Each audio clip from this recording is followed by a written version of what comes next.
So I was thinking about how the Bible says that God is jealous. He's zealous for his people.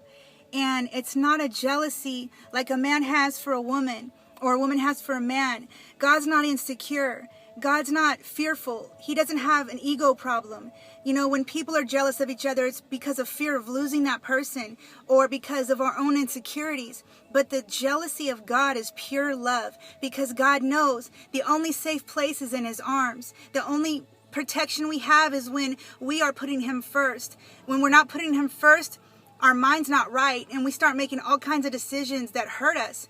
And whenever we start getting into idolatry and putting other things before God, whether it could be a relationship, it could be a hobby, it could be anything, and those things aren't bad in themselves, but whenever they take the place of the throne of our heart, that's when God gets jealous. And it's not because he's some mean, angry God. He knows that whatever we cling to more than him, whatever we lean on, you know, as our God, if it's not Christ, it's going to break. It's going to cut us, and then we're going to have these unneeded wounds that God never intended for us to have, and we did it to ourselves. And God knows that we do these things at times, and so many times we'll go and we'll get into idolatry, and we'll put things before the Lord. It'll hurt us, it'll cut and break and wound us, and we go to God like, why'd you let that happen? And we blame God, and then we backslide away from God because we're blaming him for our pain that we could have avoided had we put him first. So I was just thinking about the Lord's jealousy and how beautiful it is.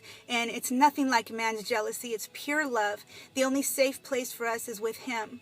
And obedience to Christ is the only safety we have. The only true safety is in his will. So with that said, God bless. Have a beautiful night and put God first, because he's always putting you first. He loves you with an undying, everlasting love. No matter what you do or, you know, what anyone else thinks about you, no one can ever go up to God and whisper in his ear and make him change his mind about you, because he says you are beautiful, and he says that you are worth his blood, and that's going to be forever. So God bless.